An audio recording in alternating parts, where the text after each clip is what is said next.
TMS அவர்கள் ஒவ்வொரு கிருத்திகைக்கும் பழனிக்கு போறது அவருடைய வழக்கம். அப்படி ஒரு முறை அவர் பழனிக்கு போயினப்போ அவர் தங்கி இருந்த விடுதியில ஒரு பையன் இந்த பாட்டை பாடிக்கிட்டு இருக்கான். இவர் இந்த முழு பாட்டையும் எழுதி வாங்குறார். ஆனா உண்மையா இந்த பாட்டை எழுதுனது யாருன்னு அவருக்கு தெரியாது. அவர் பல மேடைகள்ல பாடுறார். ரசிகர்கள் மத்தியில, முருக பக்தர்கள் மத்தியில பெரும் வரவேற்பு கிடைக்குது. ஆனா அந்த பாட்டை எழுதுனது யாருன்னு தெரியல. ரொம்ப மாதங்கள் கழித்து சென்னையில காளிகாம்பாள் கோவிலுக்கு வரார். அந்த கோவில்ல கல்வெட்டுல இந்த பாட்டை எழுதி வச்சு, இதை எழுதியது யாருன்னு பேரோட எழுதியிருக்காங்க. அன்னை ஆண்டவன் பிச்சி அருளியது. எழுதியவர் மரகதவல்லி என்கிற ஒரு பெண்.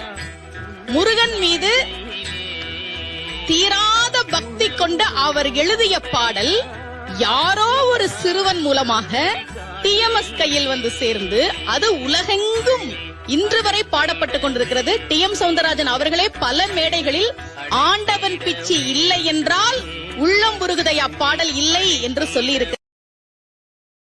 Download ShareChat.